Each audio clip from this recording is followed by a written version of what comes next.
Amen. All right, now I get to introduce our speaker. You all know him. Henry, would you start making your way, because it takes an old man a long time. And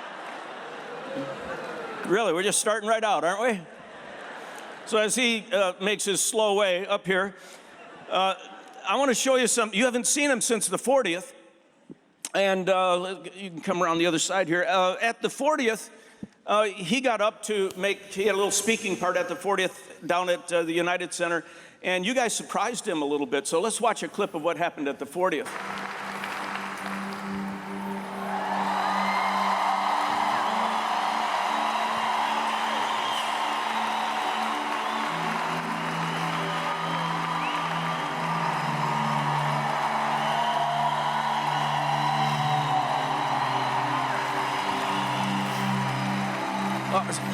See that right there? Usually, we pay shrinks big money and they make us cry. We got to make him cry. I loved it. Here's Henry.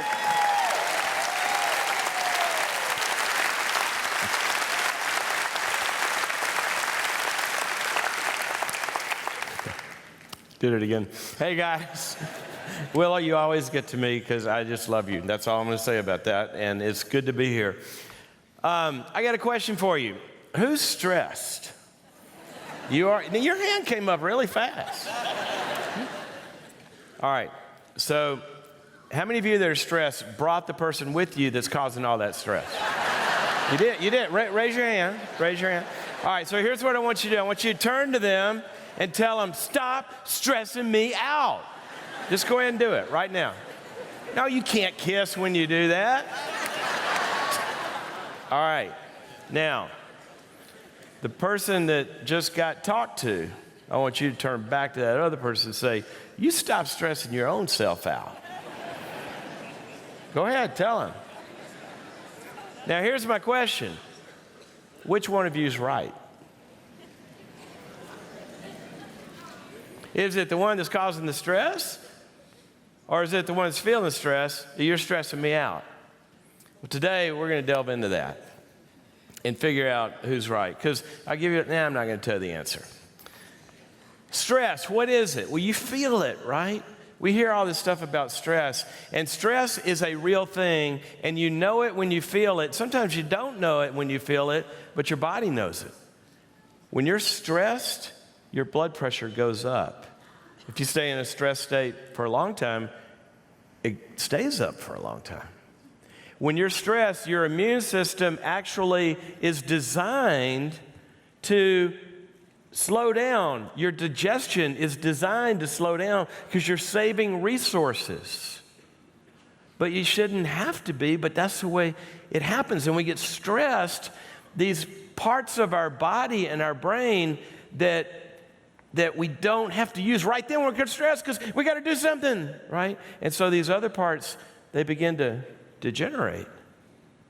And we get sick more when we're stressed. We don't live as long. In fact, they've done research that shows how stressed you are today, we can predict how that will affect your health 10 years from now, the stress you're feeling today. And it's just a real thing. You feel your heart rate, your pulse, and concentration, and all this kind of stuff. So we're going to delve into today and next weekend. We're going to delve into this thing about stress and how we deal with it and ask the question, is there a better way? And there is, because God has given us a better way because he kind of designed the machine, all right? But the first thing I want to do is sort of illustrate how this works. I need a volunteer. Somebody does not have a heart condition or PTSD. If I could have, this outfit, you got to come. No, yeah. Your outfit, how could I choose anybody else? Come on.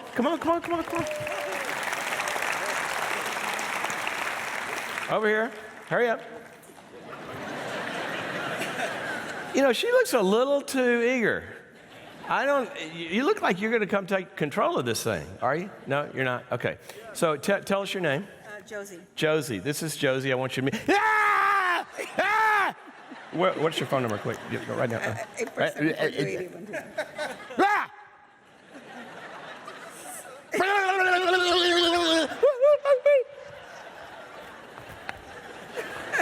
She's laughing at me now. All right, now did you notice what Josie did the first time I scared her? What did she do? She went like this, and I said, what's your phone number? And she goes, what is your phone? No, I'm not going to. Okay. Yeah, she got it. All right, now do you see how stressed she was and how stressed she is now? You're not stressed at all now, are you? My hair's going like this, but no. Yeah, well, it takes a while. Right? Look at her, she's laughing at me. She's laughing at the psycho boss. She's laughing at the teenager that's driving you crazy. She's laughing at the spouse that does stuff. Is that you? Yeah. What happened?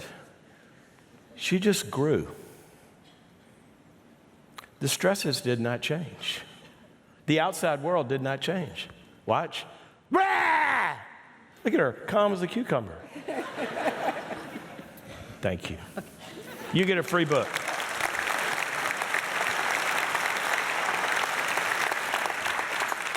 What we just saw is kind of how this works, but we don't realize it. See, what we do is we want the stressor to change. We want the outside, and we gripe about our weird boss or our kids' behavior or the other stuff that stresses us out. Have y'all noticed we're in an election year? Anybody stressed about that deal? And tell me if you're stressed about the election. Yeah. Well, I'm not. I'm not at all. I got my future covered because I called my broker. And I've invested in pantsuits and hair dye. I'm covered. I'm covered either way. You see, a lot of times we want the outside world to change because we think, well, if they would be different or if this would change, then I would feel okay. See, that's not how it works, but that's what we want. What happened with Josie? Here's what happened. We exist, our being, the way that God has created us. God is an invisible spirit, heart, mind, and soul, and strength. He's invisible. But when he created this earth, he stepped into the physical realm, or created the physical realm, and he made us humans, and we're standing here in a physical world, and you are a physical being. Now, we talk about your physical being and stress. We talked about heart rate and blood pressure and gastro problems, but we get to the brain. You've got a physical brain. And that physical brain has everything to do with your stress, because what it does is it secretes chemicals. Now, when Josie first came up here, she was smiling and she was all eager and this, that, and the other, and that same smile I see right now, because flowing through her brain were certain neurotransmitters. And they're neurotransmitters that create thriving. There's all this good stuff, and I could list them, but you don't care. But it's just the good chemicals. She got up here, I welcomed her, even more of those, and then I turned into a psycho freak artist. And I scared her, I stressed her. Well, what she did was her brain changed, and all of a sudden, the fuel pumps in her brain shot out all of this stuff like cortisol and adrenaline and noradrenaline, all this stuff that activates the system. And so this system, the brain, got amped up. And see, that's who we are. And we're either in a non-amped state, and in a non-amped state, then all the good stuff works because we got the right chemicals flowing through our system. But what happens is amp to D. I don't know how to spell that word. In an amped state, we're amped, right? So here's what happens. You noticed because her brain changed and her body changed, what else changed? The second part of who we are is this mental part, or as the Bible talks about it, it's the invisible part that exists. It's the software that runs everything. It's how we think about situations. See, at first, her software said, this guy's crazy. But then after we went through a little learning experience up here, her software changed. She began to perceive the situation differently. The software changed, and the software, just like on your computer, if you have a Mac, it made it work. Right? And her brain shut down the bad stuff, and now she's thriving again. And see, here's how God has made us, and this is why he says that the answer to stress, as we're going to see, is we have got to work on the physical. I'm going to talk more about that next week. But our physical well-being affects how we think. Our physical well-being affects our stress levels. If you aren't sleeping, if you're not resting, if you're not eating right, and we're pouring this junk into us, and we're asking this machine to run on sewage water, it won't work, okay? That's important. If your blood sugar drops, what happens to your concentration? If your thyroid is off, what happens to the way that you're able to thrive? If your neurotransmitters are down, the way you think about the world turns negative. We know this. We can just measure it. So all of this happens, and they affect each other.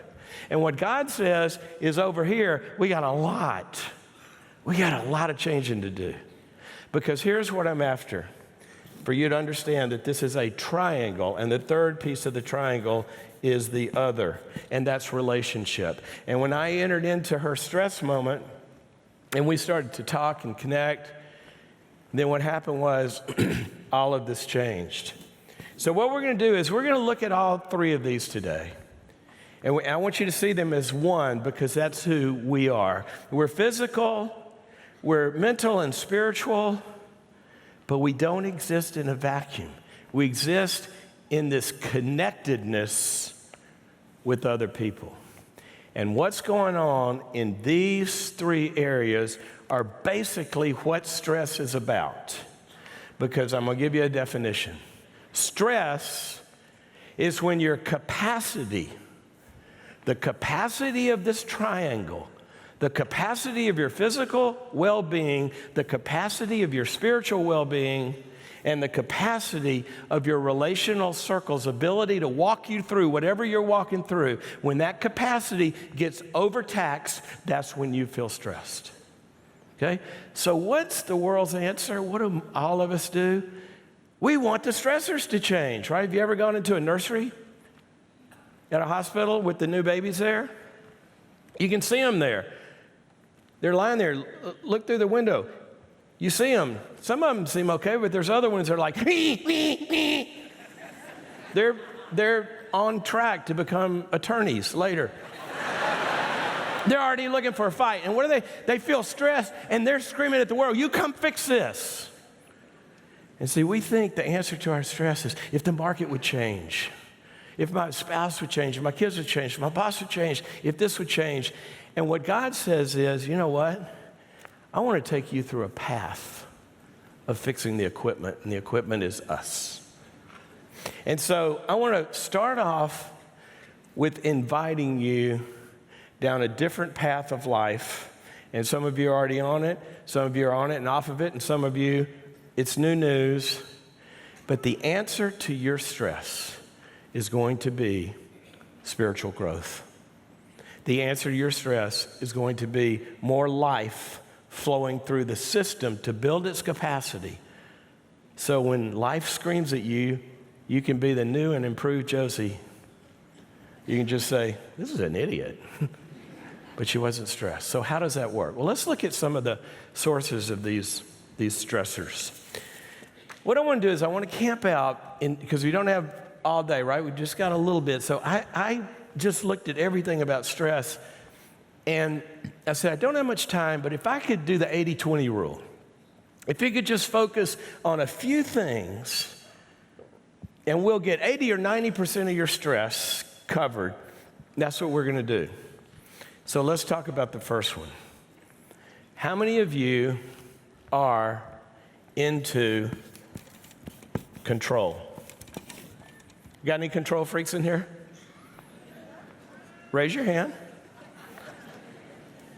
You know what?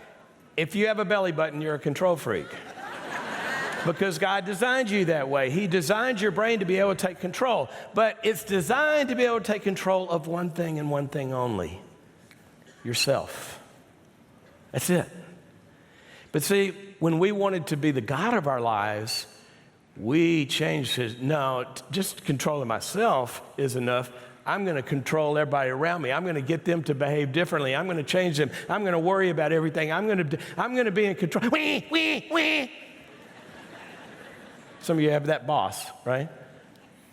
And what happens is, if we are sitting in life and we have the desire to control other people, the desire to control all these outcomes that we can't control, the desire to control all this, here is the formula: a desire for control equals an amped up system. So we're even amped up when we're sleeping if we have a desire for control. And what God says is, come and enter my rest. And what does that mean? Don't work? No. Go work hard on the things you can control. But God's way is that we come to a place in our lives at some point where we say, at every point, no matter what's happening, I'm going to use that as a trigger to surrender to God what I can't control. And this comes at various moments because we want to control everything. How many of you have teenagers? How's that working? Trying to control them. The more you try to control them, the worse it is. I remember a woman told me, she said, I had an awakening one day. And I said, what? She said, well, I had a 17-year-old daughter, and she was having a pool party. And the party started at 7. All the teenagers are going to start showing up. And she said, I'm driving home, and there's a traffic jam, and I realize I'm not going to get there, and I'm freaking out, and I'm starting to worry because I'm going to be 15 minutes late to the pool party, and there's going to be teenagers there in swimming suits, and oh my gosh, what am I? And she's freaking. And then she said, all of a sudden, it hit me. I stopped, I picked up my phone, I called her. Here's what I said. I called my daughter, and here's what I said. Susan, I am no longer responsible for your virginity. And I hung up the phone. And she said, I've been a different person ever since. See, there's just some things you can't control. But we have the illusion. Just last week, a friend of mine, a couple that are really, really, really good friends of ours, the mom called me, and she was in tears, and she said, I'm worried about our daughter. And they've got a 20-year-old daughter who was home from college and was thinking she couldn't go back to college because her stress level was getting so high, and she had developed this fear of throwing up, a fear of being sick. She never threw up, but she always had, and it was starting to expand, and now she didn't want to go to a party if she thought there was anything there that might make her sick, and it was starting to affect her life, and ultimately that day she was crying in a ball on the floor, and the mom called me and said she's supposed to go to school next week. And she's saying she can't get on the bus because what if she gets sick? And because they're going on these outings and bus tours in the first week of it. And I said, well, you know, it's not going to be here long. There's not a lot I can do, but I'd like to meet with her and see if I can help. And so she comes to my office, and so I'm asking her about this and asking her about the fear and all this. And she's so smart and so insightful and so just a cool kid. So I'm going through this list and I said, so is the stress of school really getting to you? She said, no, I love school. I said, are you worried about flunking tests? Does it get worse around tests? She goes, no, not really. I make good grades. And I said, well, what about your friends? Are you worried that they won't like you, or are you going to get rich? She goes, no, I have good. And sort of like, I'm going, where's this stress coming from? I said, how about control? Do you like to be in control? She goes, oh, yeah. I said, what do you mean? She said, well, of course I want to be in control. I said, of what? She said, everything. She said, you know, it works for me.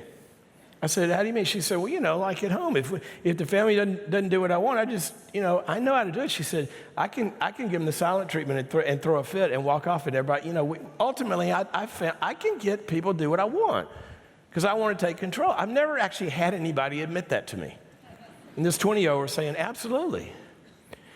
And so I'm listening to this. I know the laws of physics in the brain. You cannot have a desire to control things and not have an amped up system. So then I asked her a question, because she seemed so calm. I said, do you have any little habits, little kind of OCD things? And she goes, do you? She said, yeah, I've got some. She said, actually, I have a lot. I said, what? And she said, well, fours. I said, fours? She said, yeah, fours. She said, I have to do things in fours. She said, if you notice, I just moved the cup, the coffee cup. She said, because it was sitting over there, and I moved it, and I didn't think about it, but I only moved it once, so I had to move it 4 times.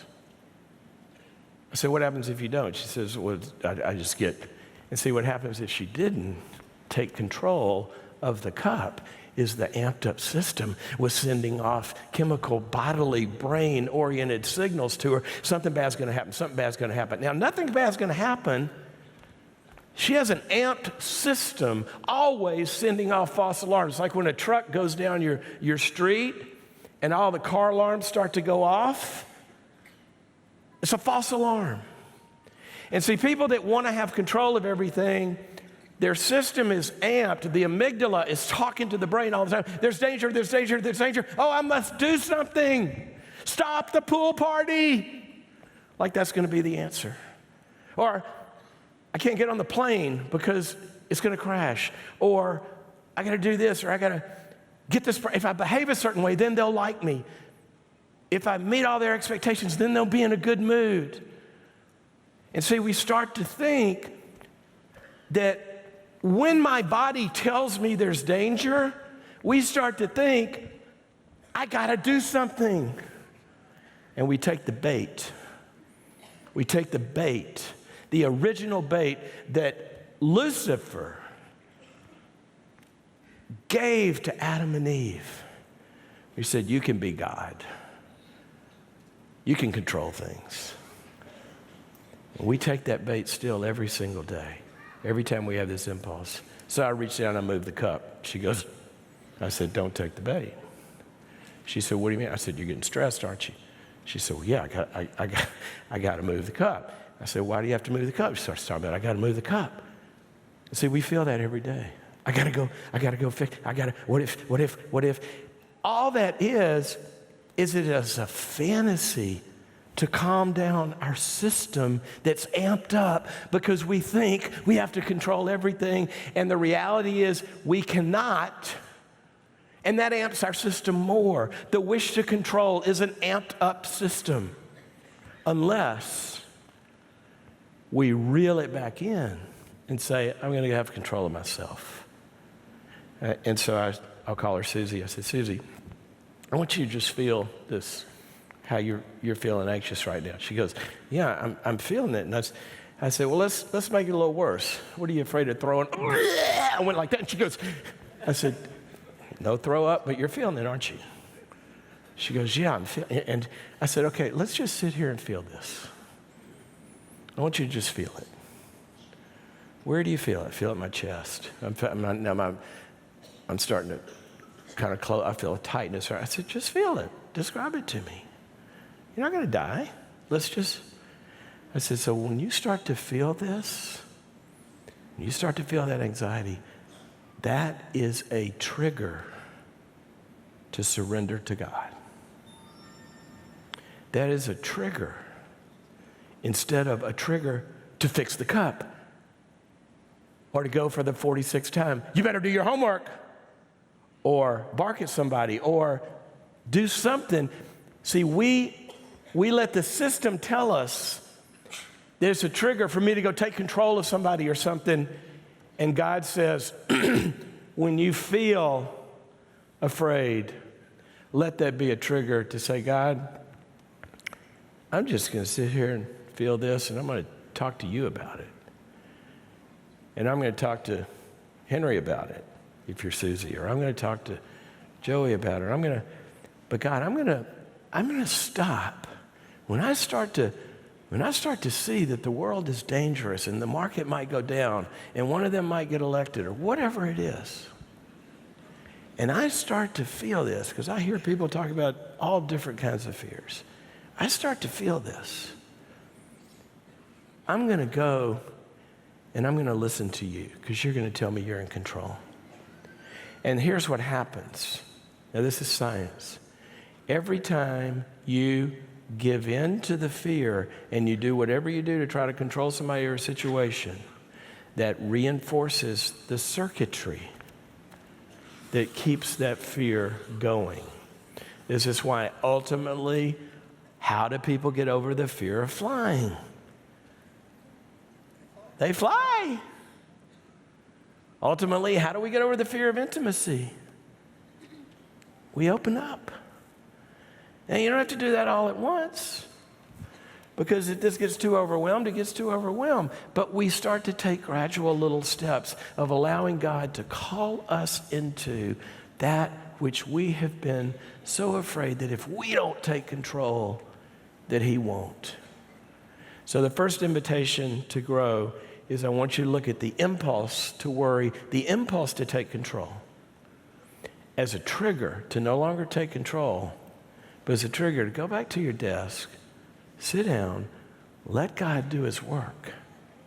Let Him do His work when you've done all of yours. That mother had brought that 17-year-old girl up great, with great values, had talked to her about sex, had had her in youth groups, all of that.